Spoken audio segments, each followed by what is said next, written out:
Smart Emotion with Anthony Dio Martin from HR Excellency.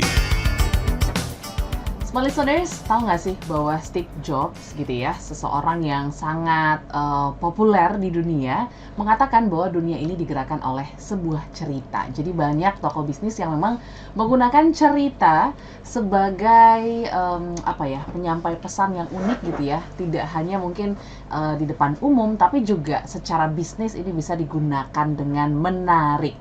Jadi sebenarnya bagaimana untuk melakukan bisnis storytelling supaya juga bisnis Anda bisa lebih joss lagi, lebih mengenal lagi di hati para calon customer, dan tren ini juga menjadi tren yang sangat-sangat digaungkan di dunia branding. Jadi pagi hari ini kita akan membahas tentang bisnis storytelling. Ya pasti selamat pagi, selamat hari Kamis, waktunya kita kembali cerdas emosi. Di hari ini Smart listeners, saya Trijuana menemani di jam 7 sampai dengan jam 8 seperti biasa bersama dengan Pak Anthony Dio Martin. Selamat pagi Pak Anthony. Hai, selamat pagi Smart listeners, senang sekali pada kesempatan pagi Kamis ini kita bisa berjumpa kembali. Yes.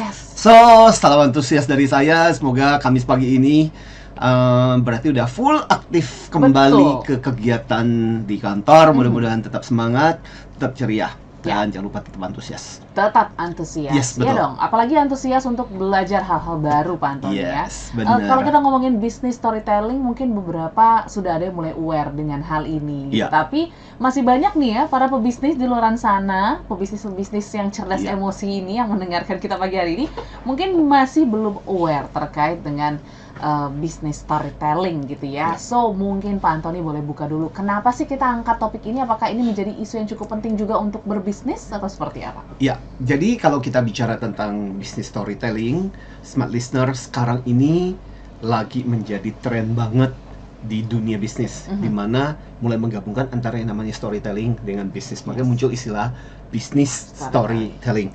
Dan mungkin ini disebabkan karena orang udah muak kali ya dengan konsep, dengan data, dengan teori yang ribet-ribet banget gitu. Jadi orang butuh sesuatu yang simple, ngena. Bukan cuma mengena ke otak, tapi juga mengena ke hati. Dan itu yang membuat bisnis storytelling makin efektif. Dan benar loh, selama 2 tahun terakhir ini, bahkan di tahun ini juga, jadi mulai banyak organisasi atau perusahaan yang meminta training, workshop yang terkait dengan yang namanya business storytelling. Ini diajarkan kepada para pemimpin mereka, eksekutif mereka, bagaimana teknik dan cara untuk bercerita. Terus kemudian diajarkan juga kepada para internal trainer, ada sesi khusus bagaimana caranya melakukan storytelling. Jadi untuk bercerita ketika menyajikan presentasi, ketika mengajar bagaimana menggabungkan dengan storytelling ini. Juga kepada para sales, itu juga diajarin. Jadi ya tentunya bukan ngarang-ngarang ya, bukan berarti bikin-bikin cerita gitu, tapi lebih kepada bagaimana mengemas sebuah data, fakta dalam bentuk cerita sehingga lebih persuasif buat si prospeknya, buat si customernya. Jadi ini menjadi semacam tren. So pada pagi hari ini, ya 1 jam ke depan ngopi kita akan bahas tentang bagaimana caranya kita bisa menjadi business storyteller.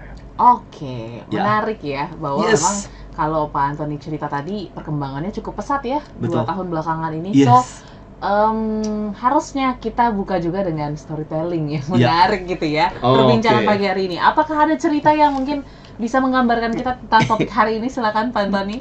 Saya mau mulai dengan sebuah cerita. Cerita ini berkesan buat saya, Smart listener. Dalam beberapa kesempatan cerita ini saya kisahkan, tapi mudah-mudahan buat Anda yang belum pernah mendengarkan cerita saya, ini akan menjadi cerita pembuka. Karena cerita ini adalah cerita yang pertama kali saya tulis waktu ketika saya kelas 4 SD, saya masih ingat. Oh my god, 4 SD? Saya mengeram, dibantu diedit, dan kemudian saya mengirimkan ke majalah Bobo. Waktu itu dapat uang, saya masih ingat dapat 20.000. Wow, di masa itu ya? Di masa itu, itu banyak banget gitu. Ya. Dan judul cerita ini adalah Pangeran Berumur Pendek. So ini bercerita tentang suatu hari ada seorang pangeran yang waktu itu masih sangat muda remaja, sedang berjalan-jalan keluar dari istana. Di situ dia kemudian melihat mendekati sebuah danau, dan di dekat sebuah danau itu dia melihat ada seorang bapak tua sedang memancing. Tapi yang menarik adalah kailnya itu nggak nyampe menyentuh air. Oke. Dan pangeran itu pasti penasaran banget melihat si bapak tua itu. Lantas kemudian dia mendekati bapak tua itu dan bilang, Pak kakek tua, Pak kakek tahu nggak? Kailnya bapak kakek tua itu nggak pernah menyentuh air. Kalau nggak pernah menyentuh air, mana bisa dapat ikan? Itu kan pekerjaan yang sia-sia. Kakek tua, kata si pangeran itu. Si kakek tua itu seolah-olah baru terbangun dari lamunannya, melihat ke pangeran itu dan kemudian, iya pangeran, dia bilang, kelihatannya ini sia-sia. Tapi pangeran, ini akan jauh lebih sia-sia lagi melihat seorang pangeran yang begitu muda akan mati muda seperti seorang pangeran.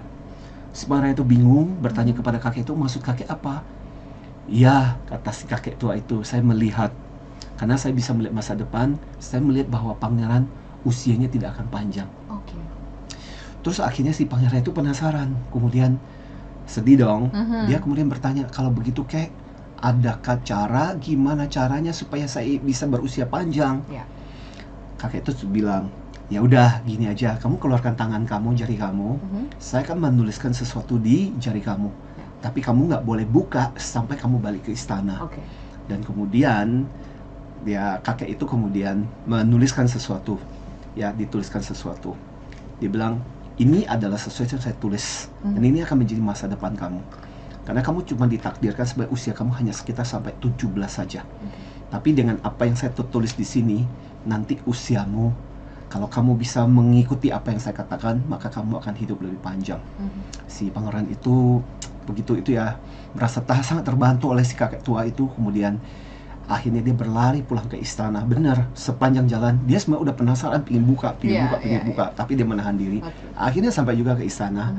Dan sampai di sana dia baru membuka jari telapak tangan. Waktu dia membuka telapak tangannya, tulisannya adalah 71. Jadi itu menjadi usia baru si pangeran, dan akhirnya dalam cerita ini dikisahkan pangeran itu akhirnya kemudian berusia panjang, akhirnya meninggal di usia 71 tahun. Dari yang tadinya 17 tahun. Kita tahan dulu, mungkin makna ceritanya seperti apa ya? Ini jadi pertanyaan. Itu kisah yang saya kisahkan di majalah Bobo. Betul, di masa SD. Tapi mungkin pasti ada makna yang ditulis nanti. Kalau kita kaitkan dengan bisnis storytelling, apa artinya? Setelah ini Pak Antoni ya. Dan juga smart listeners yang ingin sharing, silakan boleh di 0812 11 12 959 atau juga di live YouTube kami, karena kami mengudara di Radio Smart FM. So, kita jeda saat, tetaplah bersama kami. Smart Emotion with Anthony Dio Martin. Smart FM, the spirit of Indonesia, part of Kompas Gramedia Radio Network. Kami hadir bukan sekadar menghibur. Kami hadirkan berbagai program berkualitas, membuka wawasan, menginspirasi, dan menguatkan, melewati berbagai krisis dan situasi penuh tantangan. Menjadi panduan pengambilan keputusan bagi para CEO, direktur, manajer, profesional, dan pelaku bisnis di berbagai bidang dengan SIS AB+, serta rentang usia 25 hingga 45 tahun. Agar bisnis dan karir yang dibangun berkembang serta melaju seiring perkembangan zaman, dijalankan sepenuh hati, penuh kecintaan, tanpa kehilangan jati diri, selalu memiliki pandangan terbuka dan luas. Smart FM Network hadir untuk Anda di sejumlah kota di Indonesia: Jakarta, Yogyakarta, Surabaya, Medan, Palembang, Pekanbaru, Banjarmasin, Balikpapan, Makassar, dan Manado. Menjangkau Anda melalui berbagai platform digital dan media sosial, streaming, podcast, YouTube, Instagram, Facebook, dan Twitter. Meningkatkan peluang produk dan jasa Anda semakin dikenal, dipercaya, dan dipilih konsumen cerdas.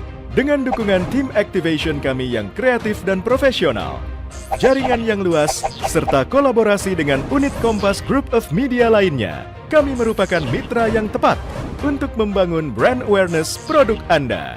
Smart FM mendukung pertumbuhan serta kemajuan karir dan bisnis Anda. Smart FM, the spirit of Indonesia. Smart FM, the spirit of Indonesia. Smart Emotion with Anthony Dio Martin from HR Excellency. Oke, small listeners, tadi sudah kita buka dengan satu cerita pangeran berumur pendek ya. Ini Ya. cerita yang ditulis Pak Anthony waktu SD. Ya. Keren juga ya, Ya. sudah punya imajinasi sekeren Tapi itu bukan hasil imajinasi saya, Oke. diceritakan sama jadi Ah. kebetulan ada tetangga hobi bercerita. Saya Oke. diceritakan dan saya terinspirasi. Mhm. Saya bikin cerita. Jadi saya nggak boleh mengklaim itu milik Oke, saya. iya. Saya cuma menceritakan sebenarnya. Ya, ya, ya. Tapi Mbak Audrey Mhm. dan juga smart listener, dari kisah yang luar biasa ini Ya. artinya gini. Yang menarik dari sebuah cerita itu kan sebenarnya multi interpretasi. Betul. Dia bisa diinterpretasikan dengan begitu banyak makna. Mhm. Sesuai kita memakna dan kita melihat dari sisi apa. Siapa ya? Nah, kali ini karena kita bicara mengenai business storytelling, artinya kita bisa kaitkan dengan dunia bisnis. Paling enggak, kalau kita melihat dari kisah ini dan kita tarik ke dalam dunia bisnis, artinya apa? 3 hal. Pertama-tama itu kan sebenarnya menunjukkan kepedulian, care. Karena si pangeran ini peduli dengan si kakek tua yang kailnya nggak nyampai ke air, maka akhirnya kemudian itulah yang kemudian menyelamatkan nasib si pangeran itu. Iya, Berarti kita perlu belajar untuk care. betul. Ya. Pelajaran yang kedua adalah pelajaran untuk bertanya. Mhm. Coba kalau si pangeran itu nggak pernah bertanya kepada, aduh kakek kalau begitu gimana caranya aku bisa berumur panjang? Mhm. Maka mungkin kakek itu juga mungkin tidak akan pernah menjawab. Ya. So in aisle of life, sometimes we have to ask. Oke. Kita harus belajar untuk bertanya. Mhm. Ya, meskipun kita belum tentu dapat jawabannya, tapi siapa tahu orang itu bisa membantu. Ya. Dan ini seringkali saya alami dalam kehidupan saya, smart listener. Mhm. Jadi kadang-kadang ketika saya punya satu kesulitan, saya lempar waktu ketika pas lagi seminar dan workshop, tahu-tahu tiba ada yang merespon. Ada jawaban Pak, aja. ya, Mhm. saya tahu, saya kenal dengan ini, saya bisa membantu. Oke. Tiba-tiba saya terbantu. Itu kalau saya bertanya. Mhm. So, second lesson adalah belajar untuk bertanya. Yes. Nah, the third lesson, pelajaran yang ketiga adalah pelajaran untuk at least we have to try. Mhm. Ya, jadi artinya gini loh. Memang kita tidak pernah tahu tentang nasib takdirnya kita. Ya. Tapi paling enggak ada upaya kita untuk melakukan sesuatu. Mhm. Ya mungkin nggak bisa diubah, tapi siapa tahu dari upaya yang kita lakukan ada hasilnya. Yes. Yang dilakukan oleh si pangeran itu adalah paling enggak bertanya Mhm. dan kemudian memegang apa yang dikatakan oleh si kakek tua dan itu ternyata menyelamatkan nasibnya. Oke. Jadi ada usaha. Mhm. So, 3 pelajaran ini juga bisa kaitkan dalam kehidupan kita di bisnis kan. Yes. Kita mesti lebih peduli, kita harus berani untuk bertanya, Mhm. dan paling nggak kita mencoba lah. Ya, kita tidak pernah masa depan, yang penting ada usaha dari kita. Nah, hal seperti inilah yang sebenarnya bisa jadi sebuah contoh yang sederhana bisnis storytelling. Oke, Ya. tadi sudah ada storytelling yang sangat menarik gitu ya, yang Ya. kalau didengar-dengar ya jadi menyentuh juga perasaan bahwa Betul. kita penting nih untuk bertanya, untuk peduli dan juga untuk mencoba. Tapi secara basically gitu ya, Ya. kenapa kita harus membahas lebih dalam terkait dengan bisnis storytelling ini dengan kaitan cerdasan emosi ya Pak Anthony? Apa memang mungkin sekarang manusia zaman now tuh Ya. lebih suka disentuh perasaannya daripada logikanya, atau seperti apa sebenarnya Ya. Pak Anthony? Silakan. Memang, jadi sekarang ini kalau kita lihat ada beberapa statement menarik. Mhm. Maya Angelou, salah satu pembicara, speaker wanita kulit hitam yang juga menjadi mentornya Oprah Winfrey, pernah bilang begini. At the end of the day, people don't remember what you said and what you tell. Oke. Ya, pada akhir hari orang tidak akan ingat apa yang sudah kamu bilang, apa yang sudah kamu katakan, but how you make them feel. Oke. Tapi bagaimana caranya kamu bisa membuat dia merasakan sesuatu. Nah, artinya apa? Kalau kita bicara tentang setiap hari, bayangkan apalagi di dalam dunia bisnis, berapa banyak informasi data yang kita terima. Ya, ada begitu banyak yang harus kita analisa, ada yang begitu harusnya ingat gitu. Ya. Tapi pertanyaannya adalah berapa banyak yang betul-betul diingat oleh orang. Ya. Jadi yang menarik adalah kadang kalau kita perhatikan di dalam dunia bisnis, banyak orang tergerakkan oleh sebuah cerita, bukan oleh sebuah data atau fakta. Betul. Nah, saya mau cerita, mumpung tadi Mbak Audrey mulai dengan nama Steve Jobs, Oke. pendirinya Apple gitu. Aha. Mari kita cerita tentang Apple. Apple kan pernah mengalami masa-masa di tahun 90-an di mana krisis besar terjadi pada Apple. Oke. Jadi ketika mengambil alih kembali, Steve Jobs punya tugas besar untuk mengembalikan kejayaan Apple. Tapi dana terbatas. Tapi Steve Jobs percaya bahwa mereka punya produk-produk bagus, punya produk yang keren. Tapi tadi, kalau cuman bercerita, oh hebatnya produk kami adalah seperti ini, hebatnya produk kami adalah seperti ini, ya semua juga mengatakan seperti itu. Lantas kemudian yang menarik adalah Steve Jobs sebagai orang yang percaya dengan cerita, kekuatan cerita, lantas kemudian dia menghubungi agensinya, ada beberapa agensi, dan akhirnya kemudian dengan agensinya dia menciptakan di tahun 1998 itu sebuah iklan yang kemudian menggoncang dunia sampai sekarang diingat dalam bentuk sebuah cerita. Judulnya adalah Think Differently.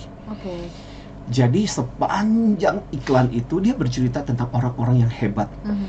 Ada Einstein, ada Mahatma Gandhi, orang-orang yang luar biasa yang mengubah sejarah. Dan itu dalam bentuk cerita. Dan dia bilang hanya orang-orang cukup gila yang bisa mengubah sejarah.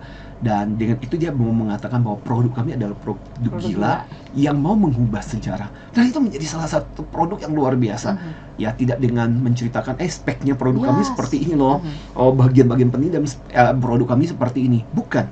Tapi dalam bentuk sebuah kisah dan jalinan cerita.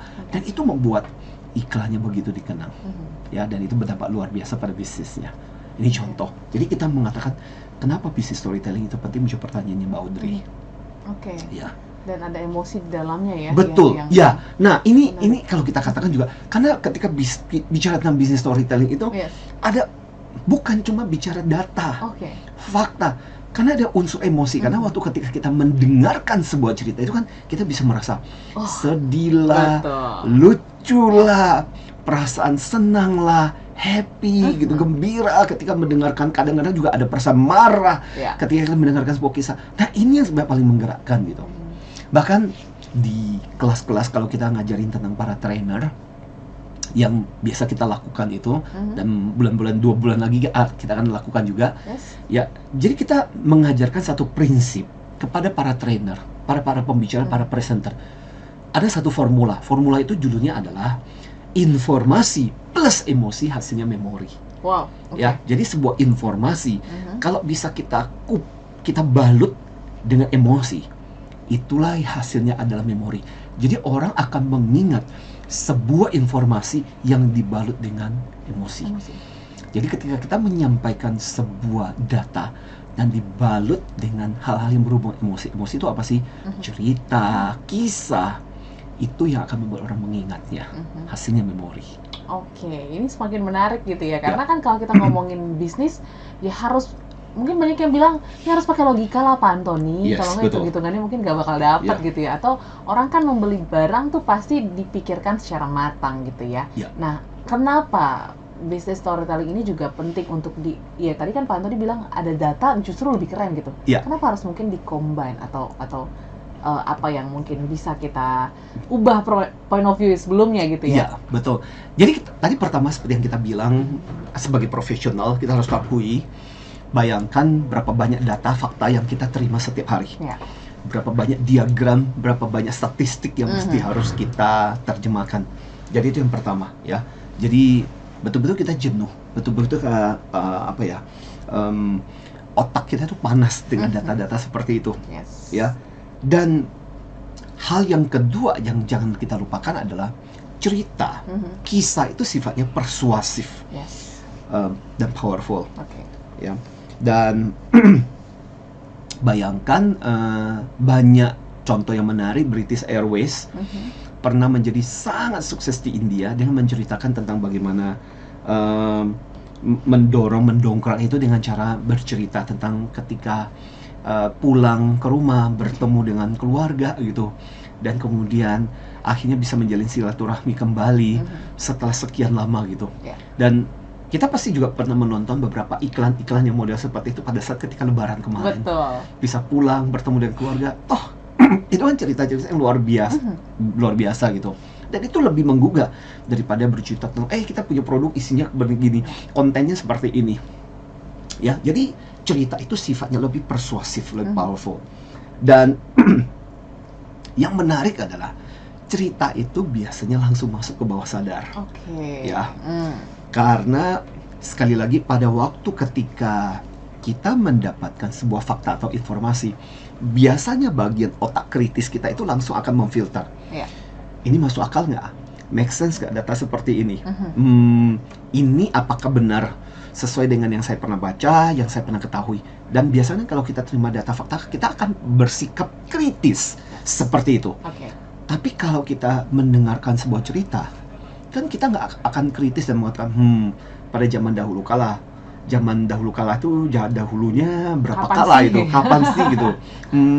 Kayaknya nggak ada deh kancil yang bisa ngomong. Iya. Kayaknya kan enggak. Betul. Buat kita adalah ya udah, namanya juga cerita. Betul. Jadi ketika kita mendengarkan sebuah kisah, dongeng atau cerita, biasanya otak kritis kita nggak jalan. Oh, oke. Dan kita akan lebih bisa mudah untuk mendengarkan itu.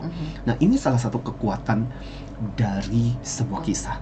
Jadi dia akan langsung masuk ke bawah sadar gitu, tanpa biasa difilter. Oke. Ya, itu kekuatannya. Makanya sekali lagi, kenapa para orang tua, mulai dari nabi malah, Iya. orang tua kita, guru kita, malah bagus itu nancepin sesuatu tuh lewat cerita Belajar gitu. ya, belajar Ya. dan mendengarkan ya. Yes, Oke, betul. nanti kita akan bahas lebih lanjut lagi gitu ya, karena Ya. mungkin untuk teman-teman yang menjalankan bisnis gitu ya, Yes. ini juga menjadi poin yang penting supaya kita lebih kenal lagi sebenarnya emosi yang seperti apa sih yang harus dilibatkan dalam sebuah storytelling. Nanti kita Ya. akan bahas, karena masih banyak mispersepsi sih karena judulnya storytelling gitu ya. Ya, Ini cerita apa sih? Apakah kerajaan zaman dahulu kala atau seperti Ya. apa? Nanti kita akan bahas Pak Antoni setelah yang satu Yes. ini. Dan semua listeners juga kalau misalnya pernah punya pengalaman melihat mungkin sebuah bisnis dengan storytelling yang kuat gitu ya, juga Ya. boleh sharing. Silakan di 0812 Yes, 11 betul. 12 959 atau juga bisa pergunakan live chat YouTube kami di Radio Smart FM. Jadi kita masih ada 2 sesi lagi. Yes. Silakan pergunakan kesempatan ini. Kita jeda saat, tetaplah bersama kami dalam Smart Emotion. Smart Emotion with Anthony Dio Martin.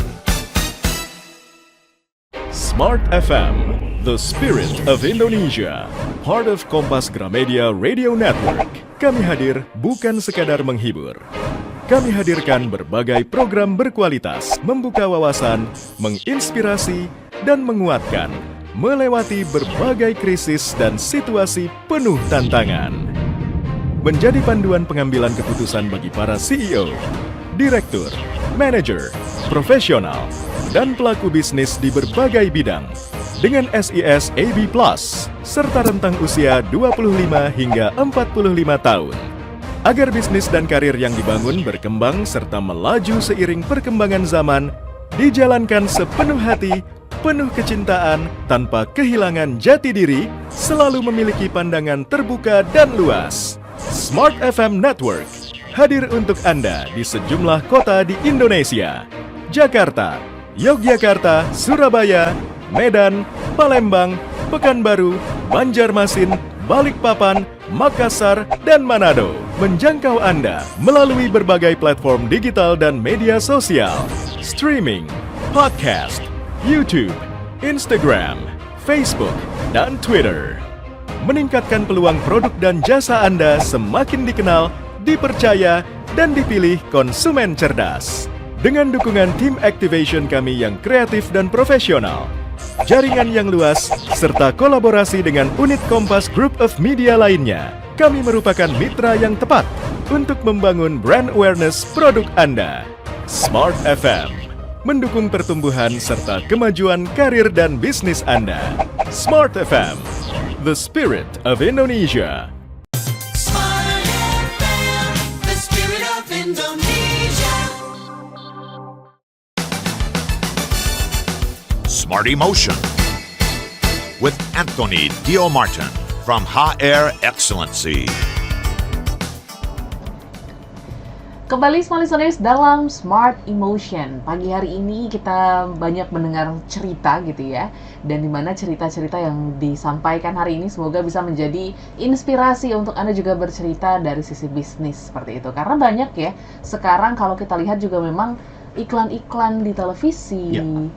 terus juga mungkin di sosial media, memang Betul. semuanya banyak yang bergerak di cerita teknik bercerita ini gitu Iya. Pak Antoni. Tapi banyak juga yang mungkin karena judulnya storytelling gitu ya. Iya. Ini jadi berpikir jangan-jangan kayak dongengnya waktu aku baca di majalah Bobo gitu ya, Nirmala dan, Nirmala, yes, dan betul. yang lainnya Bisa, gitu. bisa, ya. Apakah seperti itu gitu? Atau mungkin ada perspektif lain yang mungkin masih salah kaprah di tengah-tengah masyarakat terkait Ya. dengan storytelling? Silakan. Ya, jadi smart listener, problem terbesar ketika kita bicara tentang bisnis storytelling adalah bisnis itu harus serius. Yes. Bisnis itu sesuatu yang nggak boleh main-main. Mhm. Datanya harus akurat, logis, dan itu yang membuat kita jauh banget dari istilah storytelling. Oke. Tapi kalau kita bicara tentang bisnis storytelling itu, intinya gini, jangan berpikir bahwa storytelling itu harus identik dengan seperti kayak Walt Disney, Beauty and the Beast, Pinocchio, atau Cinderella gitu. Nggak harus bicara mengenai dongeng-dongeng kerajaan gitu. Jadi sebenarnya ketika kita menceritakan tentang pengalaman kita pun itu udah bisa menjadi bagian dari bisnis storytelling gitu, ya konsep-konsepnya, ya. Jadi tidak selalu harus kisah-kisah kerajaan kuno tentang kisah-kisah dongeng atau misalnya fabel binatang yang bisa bercerita dan sebagainya. Tapi yang jelas gini Om, pada saat misalnya contoh kita ceritakan tentang pengalaman kita kepada customer kita, kenapa kita akhirnya jualan satu produk. Yes. Karena ternyata dulu kita pernah begitu tertolong oleh sebuah produk dan akhirnya sekarang kita menjadi ibaratnya penggemar dan pengguna sejati dari produk itu, dan kemudian kita bahkan menjual produk itu. Nah itu pada saat ketika kita berusaha untuk meyakinkan customer kita, tanpa sadar sebenarnya kita sudah bercerita. Atau misalnya contoh, waktu kenapa kita akhirnya berada di sebuah bisnis. Oke. Karena kita pernah ditipu misalnya oleh orang yang menjalani bisnis itu, akhirnya kita dendam, dan akhirnya kemudian kita berjanji bahwa saya akan masuk ke dalam bisnis tapi melakukan dengan cara yang halal, dengan cara yang benar. Itu sendiri pada saat ketika kita mencoba untuk meyakinkan orang kenapa kita menjalankan bisnis seperti itu sendiri sebuah storytelling sebenarnya. Oke. Atau misalnya contoh, kita minta kepada customer untuk menceritakan tentang pengalamannya terkait dengan bagaimana pengalaman dia Testimoni ya. dengan bisnis kita dan sebagainya. Dia bercerita, ya Pak, dulu waktu ketika dia mengatakan dulu dan bagaimana apa yang terjadi, itu sendiri sebuah bisnis storytelling. Ya. Jadi unsur-unsur yang berhubungan dengan narasi, pengalaman, itu diceritakan dengan memasukkan unsur-unsur muatan emosi, itu menjadi bagian dari sebuah storytelling sebenarnya. Jadi tanpa sadar, sebenarnya bisnis itu sebenarnya dekat dengan bisnis storytelling. Cuman kita nggak sadar gitu bahwa namanya adalah bisnis storytelling. Gitu. Yes. Oke. Ya. Ya, karena memang kayaknya sesuatu yang dikemas secara baik dan juga secara naratif ya, itu Ya. lebih mudah masuk gitu ya ke Ya. dalam ya tadi alam bawah sadar gitu. Betul. Jadi kalau misalnya kita definisikan ulang lagi gitu Pak Antoni, Ya. pengertian bisnis storytelling itu apa sebenarnya? Kalau kita gabungkan dan mungkin menjadi sesuatu yang bisa direlatekan kepada para pebisnis yang mendengarkan kita pada pagi hari ini. Ya, jadi kalau kita bicara mengenai bisnis storytelling itu apa sih? Ya, ketika kita menggunakan narasi, Oke. kita menggunakan sebuah cerita, sebuah kisah kepada pelanggan, tim kita, atau kepada orang-orang di sekitar kita terkait dengan bisnis yang kita lakukan gitu, untuk mempersuasi atau menyampaikan informasi Oke. melalui sebuah kisah atau cerita, narasi sebuah cerita. Berarti kita melakukan sebuah bisnis storytelling. Tapi ini benar loh. Saya pernah satu kali presentasi di sebuah perusahaan Jepang gitu. Oke. Dan presidir ini saya sebenarnya agak merasa saya itu kan paling bersemangat ketika orang lain mendengarkan saya dengan semangat gitu. Dan ya saya perhatikan ketika saya menyampaikan data, informasi, dia itu kayak tidur gitu. Oke. Ya kayak seperti tidur, nggak memperhatikan gitu loh. Ya saya memperhatikan. Dan akhirnya di antara sela-sela itu saya bercerita gitu. Saya berkisah tentang apa yang apa produk yang mereka inginkan, yang kita miliki, solusi, pengalaman dan sebagainya. Dan saya memperhatikan gitu. Pada saat di beberapa bagian ketika saya mulai bercerita, berkisah tentang pengalaman kita sama klien kita, dia membuka mata, mendengarkan, menyimak gitu. Ya. Saya masih ingat akhirnya kemudian kita jadilah engage dengan perusahaan Jepang itu. Dan pernah ada satu kali ketika si presiden itu dia bilang saya udah jenuh dengan data, fakta, tiap hari mendengarkan itu. Tapi saya merasa saya lebih tergugah ketika Anda bercerita kisah pengalaman. Buat saya itu sesuatu yang menggugah gitu, Oke. sesuatu yang menyentuh saya. Dan itu yang kemudian membuat saya berpikir, wow, that's the power of storytelling yang sebenarnya bisa kita lakukan. Nah, problemnya adalah ketika kita presentasi, ketika kita mengajar, ketika kita berceramah, ketika kita menyampaikan sesuatu informasi kepada tim kita, bahkan kepada pelanggan kita, kita lebih banyak menggunakan data fakta. Nah, pertanyaannya pada pagi hari ini sebenarnya menggugah kita, bisa nggak kita balut dalam bentuk cerita gitu, Yes. dalam bentuk kisah. Ternyata itu lebih menggugah, alat persuasi yang lebih luar biasa. Oke. Nah, saya kasih contoh yang lain, Audrey. Ini yang membuat kenapa banyak orang loyal sama Walt Disney. Tadi kan kita Oke. sempat cerita tentang Yes. Cinderella, Beauty and Beast. ya Beauty and Beast gitu. Kenapa Oke. banyak orang begitu terkagum-kagum dengan Walt Disney? Nah, Walt Disney sendiri adalah, ya mungkin karena bisnisnya adalah bisnis entertainment, tapi dia sendiri adalah salah satu tokoh yang luar biasa karena kisah-kisahnya.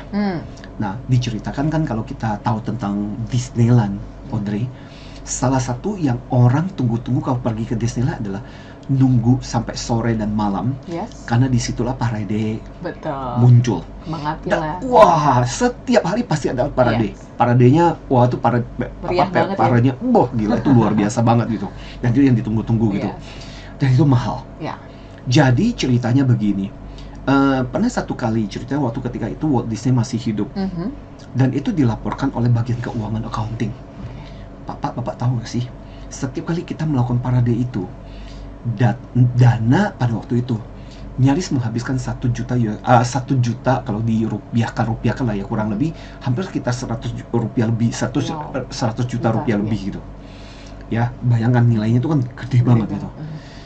Dan accountingnya sempat ngomong begini, Pak, apakah Bapak nggak lebih baik kita bikin paradenya itu di weekend aja, Sabtu Minggu kan rame juga gitu, jadi kita bikin ke acara itu.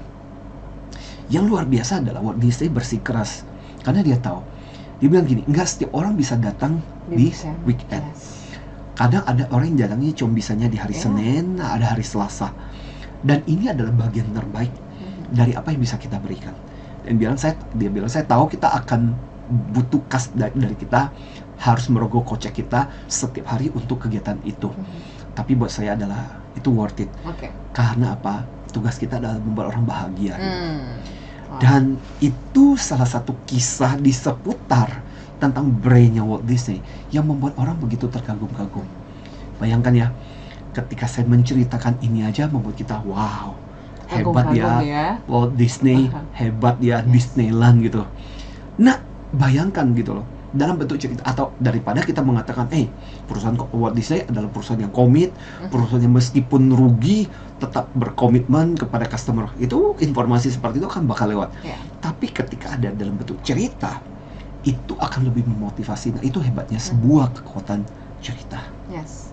Oke. Ya. Ini jadi satu hal yang menarik ya, Ya. di balik storytelling gitu, semua Ya. listeners yang mungkin menjadi concern pembahasan kita pada pagi hari ini. Yes. Mungkin aku izin bacakan beberapa sharing dari semua Boleh. listeners ya. Sure, Pak, boleh. ya. Yes. Oke, ini dari Ibu Ida yang ada di Jakarta Timur. Hai Bu Ida. Yes. Setuju sama Pak Antoni. Tadi ingat, jadi di zaman Lebaran kemarin saya lagi nonton TV, ada seorang reporter yang sedang liputan dari jalan tol gitu ya, dan ternyata disambungkan teleponnya kepada kedua orang tuanya karena tidak bisa pulang ke kampung halaman, dan akhirnya ada adegan menangis-nangis gitu ya. Yes. Tapi jadinya saya nontonin stasiun televisi itu gitu, Yeah. karena menyajikan sesuatu yang emosional. Jadi nggak Wow. sadar udah ikut nangis aja Pak Antoni katanya Wow, gitu ya. keren. Yes, Oke. betul. Terus juga ada dari Bapak Sukmono di Yes. Bogor. Hai Bogor. Selamat Yes. pagi Pak Antoni. Hai, selamat pagi. Oke, saya juga pernah melihat bisnis storytelling ini sekarang sangat marak di sosial media ya. Ada waktu itu saya lihat di sosial media seseorang yang justru bukan bikin konten tentang produknya tapi tentang perjalanan bisnisnya. Justru itu yang mendapatkan views yang paling besar gitu ya. Yes. Jadi secara tidak langsung dia bukan jualan produknya tapi menjual ceritanya dan produknya tetap laku gitu. Itu yang menjadi tanda tanya. Kira-kira kenapa sih kok orang tuh bisa tergerak untuk membeli produk gitu ya? Ini ada satu lagi dari Bu Catherine di Palembang. Kalau saya pernah juga nih kena pancingan bisnis storytelling gitu ya. Saya sebagai customer ada sebuah brand yaitu skincare yang mengutamakan lingkungan gitu ya. Dan memang harganya agak lebih mahal dari yang lain, tapi nggak tahu kenapa karena concern brand ini ke lingkungan saya jadi lebih tergerak gitu, walaupun mungkin kalau lihat dari brand-brand yang sebelah lebih murah dan kandungannya sama, tapi nggak tahu lengket aja dengan ceritanya. Ini menarik ya dari 3 kisah ini. Dari Palembang. Mungkin boleh Betul. Respon dulu silakan. Relate. Jadi kalau kita menyimpulkan kenapa bisnis seperti itu, cerita dari Bogor, cerita dari Palembang tadi gitu. Status studio yang menggunakan Lebaran yang sampai mengharu biru, dan itu membuat kita nonton kan. Sebetulnya karena kan nyentuh emosi gitu ya. Daripada fakta tentang Lebaran, jumlah pemudiknya jumlahnya sekian di tahun ini dan sebagainya gitu betul. Kan lebih ngerasa banget. Jadi kalau kita menyimpulkan, bisnis storytelling itu menjadi begitu luar biasa. Kenapa? Karena sekali lagi itu alat bujuk yang paling ampuh. Ketika semua skincare sama, tapi ketika ada ceritanya dikaitkan dengan lingkungan, dia menjadi outstanding sendiri. Dia menjadi khas, unik dibandingkan dengan yang lain. Kemudian sekali lagi alat komunikasi yang paling ampuh langsung menuju ke bawah sadar melalui cerita. Seperti tadi saya sudah bilang, kalau kita kasih fakta, data, diagram, statistik, orang masih bisa kritis. Benar tuh, masa sih analisa seperti itu? Tapi kalau udah cerita, kita udah nggak bisa nolak gitu. Mana ada cerita yang salah? Nggak ada yang salah gitu. Kemudian yang kalau kita bicara mengenai bahwa manusia itu cerdas, dan storytelling itu bisa menginterpretasikan dari cerita itu, kita kaitkan dengan apa yang sebenarnya diinginkan. Jadi pada dasarnya kadang-kadang melalui storytelling kita nggak perlu cerita panjang lebar lagi gitu. Jadi dari cerita itu aja udah berbicara banyak hal mengenai apa yang sebenarnya ingin kita sampaikan. Nah, itu hebatnya sebuah storytelling. Jadi thank you dari Bogor, dari Palembang tadi sharingnya. Ini menegaskan kembali bagaimana dalam kehidupan kita penting sebenarnya keterampilan kita untuk mampu melakukan yang namanya bisnis storytelling itu, apalagi kita di dunia bisnis. Betul. Jadi bukan lagi presentasi data fakta, tapi bercerita. Nah, tapi kan dalam proses bercerita ini butuh teknik-teknik ataupun harus tahu do and don'ts-nya seperti apa. Nanti kita akan bahas setelah yang satu ini gitu ya. Jangan sampai ceritanya jadi bertele-tele dan orang nggak dapat feel-nya gitu ya. Jadi kelihatannya ini pasti mengarang bebas nih ya si penyampai cerita. Nanti kita akan bahas melalui Storyers. Jadi untuk Anda yang mungkin ingin menggunakan konsep bisnis storytelling bisa menerapkannya dengan sebaik-baik mungkin. Setelah ini jangan kemana-mana, masih ada satu sesi terakhir yang pasti kita akan maksimalkan untuk membahas bisnis storytelling. Jadi kami jeda saat, tetaplah dalam Smart Emotion sampai dengan jam 8 pagi. Smart Emotion with Anthony Dio Martin. Smart FM, the spirit of Indonesia, part of Kompas Gramedia Radio Network. Kami hadir bukan sekadar menghibur. Kami hadirkan berbagai program berkualitas, membuka wawasan, menginspirasi, dan menguatkan, melewati berbagai krisis dan situasi penuh tantangan. Menjadi panduan pengambilan keputusan bagi para CEO, direktur, manajer, profesional, dan pelaku bisnis di berbagai bidang dengan SIS AB+, serta rentang usia 25 hingga 45 tahun. Agar bisnis dan karir yang dibangun berkembang serta melaju seiring perkembangan zaman, dijalankan sepenuh hati, penuh kecintaan, tanpa kehilangan jati diri, selalu memiliki pandangan terbuka dan luas. Smart FM Network hadir untuk Anda di sejumlah kota di Indonesia. Jakarta, Yogyakarta, Surabaya, Medan, Palembang, Pekanbaru, Banjarmasin, Balikpapan, Makassar, dan Manado. Menjangkau Anda melalui berbagai platform digital dan media sosial, streaming, podcast, YouTube, Instagram, Facebook, dan Twitter. Meningkatkan peluang produk dan jasa Anda semakin dikenal, dipercaya, dan dipilih konsumen cerdas. Dengan dukungan tim activation kami yang kreatif dan profesional, jaringan yang luas, serta kolaborasi dengan unit Kompas Group of Media lainnya, kami merupakan mitra yang tepat untuk membangun brand awareness produk Anda. Smart FM, mendukung pertumbuhan serta kemajuan karir dan bisnis Anda. Smart FM, the spirit of Indonesia. Smart FM, the spirit of Indonesia. Smart Emotion with Anthony Dio Martin from HR Excellency. Baik, Smart Listeners, kita masuk ke sesi yang terakhir, yang pasti ini sesi yang sangat-sangat penting untuk didengarkan karena biasanya kesimpulannya di sini ya Pak Antoni Yes, ya. betul. Tapi di sini juga kita akan memberikan informasi gitu terkait dengan kelas-kelas terdekat yang dimana juga pasti di dalamnya Pak Antoni juga ngajarin gimana caranya untuk menyampaikan sebuah cerita ataupun Yes. storytelling. So mungkin Betul. boleh disampaikan ke pendengar kita. Nah, yang langsung relate dengan storytelling, sekali lagi kita mengatakan sekarang ini banyak organisasi perusahaan leader yang diajarkan bagaimana caranya teknik untuk bercerita. Dan kita punya kelas di mana kita mengajari para trainer Oke. dengan sertifikasi khusus yang diakui secara internasional dari MWS International Indonesia, Mini Workshop Series International Indonesia. Jadi di bulan Juni nanti, tepatnya 10 sampai 12 Juni, Oke. jadi kalau Anda lulus ya, Anda akan Anda bisa mendapatkan pengakuan ELT, Essential License Trainer yang diakui di 7 negara. Dan itu bisa membuat Anda punya kesempatan untuk menginspirasi, Yes.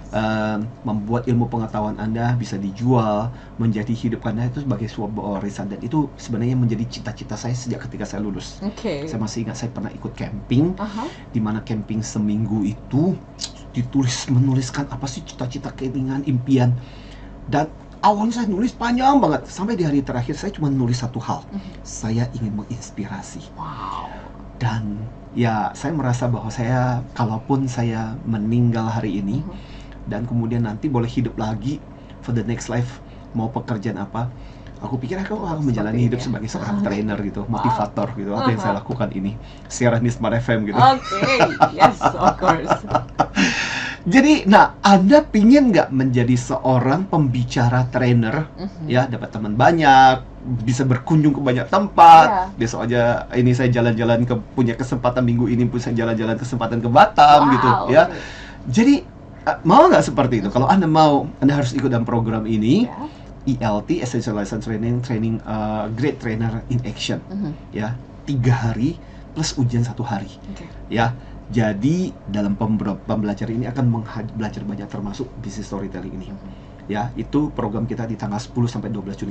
Dan kalau yang mau lebih dekat, di bulan Mei itu ada juga kita punya program untuk coaching para leaders. Oh. Jadi buat para pemimpin yang nggak tahu bagaimana caranya coaching, Yes. hari gini nggak bisa coaching karyawan, berarti Anda nggak peduli sama bisnismu. Aha. Ya, itu program di mana kita akan mengajar secara tuntas bagaimana teknik coaching 2 hari programnya. 13 sampai 14 Mei Yes. di Santika Sleepy. So, join the program. Ini 2 program yang keren banget buat Anda yang Powerful, ya. belum tahu. Anda harus join dan ini sesuatu yang luar biasa. Gimana caranya? Kontaknya dengan Mbak Fani. Oke. Ya, Mbak Fani itu di 0812 9805 4929. Ya, 0812 9805 4929. Ya, itu 2 program yang you must join sebagai listener. Jadi langsung dihubungin ke Yes. Mbak Fani, kalau nggak ke Smart FM juga boleh, nanti Ya. kita kirimkan informasinya ya. Betul. Oke, kita bicara lagi terkait dengan business storytelling, karena Ya. mungkin banyak yang jadi mikir, iya juga ya, kenapa selama ini saya selalu kasih data, jual produk dan lain sebagainya, tapi kok efeknya kayaknya kurang powerful. So, Ya. mungkin ingin mulai ya Pak Antoni untuk menceritakan sisi-sisi yang cukup unik gitu dari sebuah bisnisnya. So, apa do and don'ts-nya untuk teman-teman yang mungkin baru mau memulai bisnis storytelling? Ya. Silakan. Jadi Paling nggak sebenarnya beberapa poin sederhana ketika kita bercerita. Iya. Of course lah, pertama-tama cerita itu harus masuk akal, make Yes. sense. Aha. Jangan sampai jaka sembung, ya bawa balon nggak nyambung duar, Bingung yang baca ya. bingung. Dan orang kok kagak nyambung ya ceritanya ya gitu. Jadi harus make sense, paling Oke. enggak logis lah, antara kisahnya dengan kesimpulannya harus cukup logis. Dan betul, sebuah cerita itu sebaiknya jangan bertele-tele, apalagi kalau kita dalam dunia profesional. Ya. Sebisa mungkin orang nggak punya banyak waktu, jadi ceritanya simple, sederhana, nggak usah panjang dan bertele-tele. Nah, hukumnya begini, kalaupun sampai bertele-tele dan panjang kisahnya, you have to make sure bahwa itu kisah itu betul-betul dampak pembelajarannya harus dahsyat. Ya. Kalau nggak, ya kisahnya cuma segitu doang, Skip ceritanya orang panjang ya. banget gitu, Heeh. ya. Jadi orang jadi bosan. Yes. Jadi kalaupun itu ceritanya sampai panjang, kita harus mendapatkan pembelajaran yang luar biasa. Saya kasih contoh lah, misalnya contoh Spencer Johnson, Oke. almarhum penulis, adalah salah satu tokoh yang terkenal suka menyampaikan sesuatu melalui cerita. Nah, salah satu buku yang terkenal yang kita tahu adalah Who Moved My Cheese itu, Oke. ya.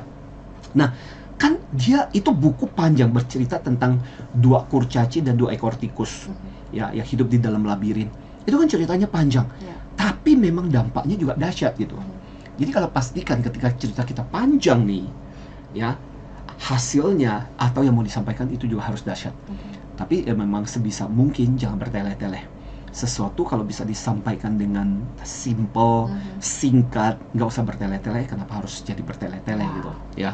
Dan itu akan dampaknya lebih dahsyat. Dan kita juga seringkali menyampaikan sebisa mungkin sih, di dalam sebuah cerita itu jangan terlalu banyak poin yang mau disampaikan. Oke. Karena kalau sampai terlalu banyak poin, orang juga bingung. Ya. Di sebenarnya Terlalu cerita ini banyak mau ya. poinnya apa? Arahnya kemana Ya. nih? Ya. Semakin bagus itu sebenarnya adalah satu cerita, satu poin khusus. Oke. Jadi nembaknya itu betul-betul fokus. Hmm. Dan akhirnya kita dapat kesimpulan, oh iya ya, benar. Maksudnya adalah itu. Ya, nah ini beberapa do dan don'ts lah ya kalau kita melakukan business storytelling gitu. Oke. Ya.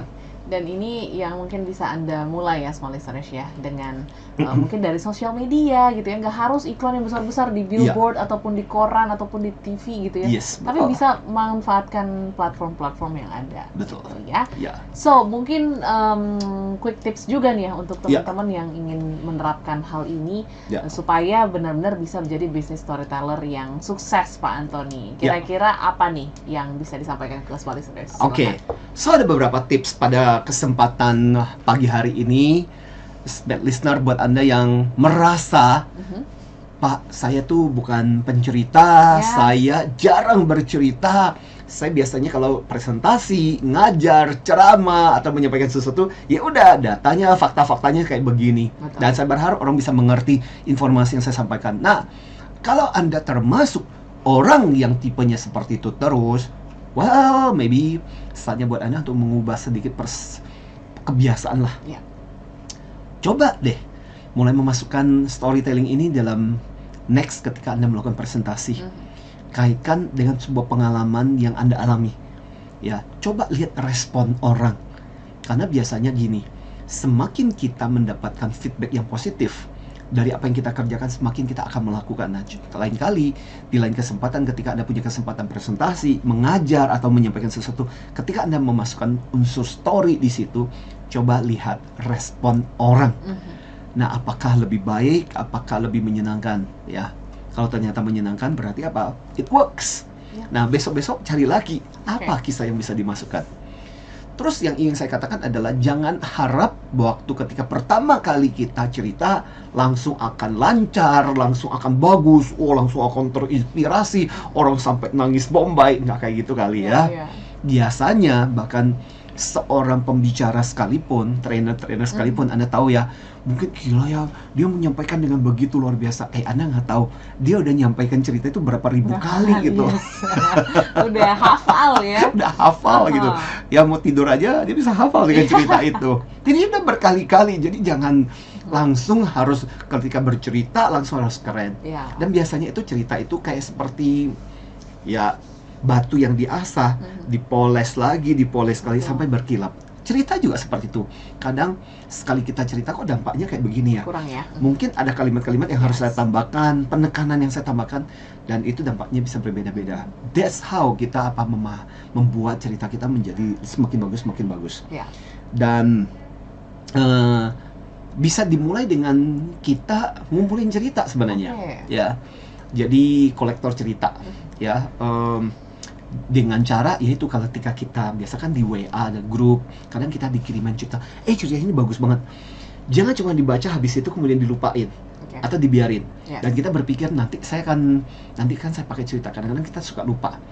Nah kalau udah kayak begitu, jadi ibarat istilah saya jadi kolektor, kalau bahasa kolektor itu kan kulaan. Oh, kurang. Jadi kita belajar tuh jadi kulaan cerita. Aha. Nah cerita bagus kita taruh di satu folder, Oke. taruh di dalam, kalau saya biasa taruh di notes gitu, kisah-kisah yang bagus. Jadi besok-besok kalau kita mau nulis, kalau kita mau nyampein sesuatu, mau pidato, mau presentasi, mau ngajar, kita bisa menggunakan cerita itu. Ya. Dan file cerita itu dalam ini kata kunci. Mhm. Ya misalnya contoh, ini kisah tentang persahabatan, ini kisah tentang cinta, ini kisah tentang keluarga, ini cerita tentang finansial, nah kisah tentang problem solving, disimpan tuh. Jadi besok-besok kita cari keywords, cerita bisa Sudah muncul. bisa ya dipilih ya. Nah, dan yang terakhir mungkin saran saya Audrey kepada teman-teman yang belum mempraktekkan dan belum terlalu banyak mempraktekkan, Oke. cara terbagus adalah Anda kan sekarang ini udah banyak sosmed, Betul. YouTube juga, kita bisa melihat orang-orang yang kemampuan bercerita luar biasa. Ya gunakan ATM dong, Betul. amati, tiru, modifikasi. Ya lihat bagaimana dia bercerita, penekanannya bagusnya apa, kata-kata bagusnya keren, mimik, raut wajah, gesturnya seperti apa, nah, itu bisa kita tiru. Dan kita modif, kita sesuaikan. Awalnya mungkin tertati-tati, Yes. smart listener, tapi lama-kelamaan itu akan menjadi bagian dari kehidupan kita. Percaya deh, Anda akan enjoy ketika bercerita dan melihat bagaimana dampaknya. Wow, itu membuat kita ketagihan Ya. bercerita lagi dan bercerita lagi. Oke, jadi pengen cerita terus ya, tapi ingat jangan terlalu Yes. bertele-tele gitu, dan Bener. harus tahu sebenarnya apa pesan yang mau disampaikan sehingga yaitu tadi fokus ya kepada satu titik. Betul. Dan yang pasti ini menjadi perbincangan yang cukup powerful ya untuk Yes. semua listeners, semoga karena ya nggak hanya bisnis juga gitu ya, setiap apa ya yang kita lakukan dalam hidup itu butuh Ya. sebuah cerita dikemas dengan emosi yang baik sehingga Yes. ya mungkin bisa kita bilang kita bisa mendapatkan sesuai dengan apa yang kita harapkan. Yes. Seperti itu Pak Betul. Dani ya. So thank you sudah sharing Thank you, pagi hari ini Mbak Pak Audrey. Dani. Thank you banget juga untuk Yes. semangatnya juga. Yes, antusiasmenya juga menemani kita pada pagi hari ini. Semoga ini juga menginspirasi para smart listener kita. Yes, pastinya. Kalau Yes. Anda merasa ini perbincangan menjadi perbincangan yang menginspirasi dan bermanfaat, boleh langsung share ke kerabat, ke rekan-rekan kerja, dan mungkin ke tim Anda supaya bisa belajar bisnis storytelling. Kalau Betul. begitu kami pamit. Kita ketemu minggu depan, Pak Anthony. Sure. Yes. Saya Audrey Joanna. Dan saya Anthony Dio Martin. Salam antusias. You've just listened to Smart Emotion with Anthony Dio Martin from Hot Air Excellency. Brought to you by Smart FM Network.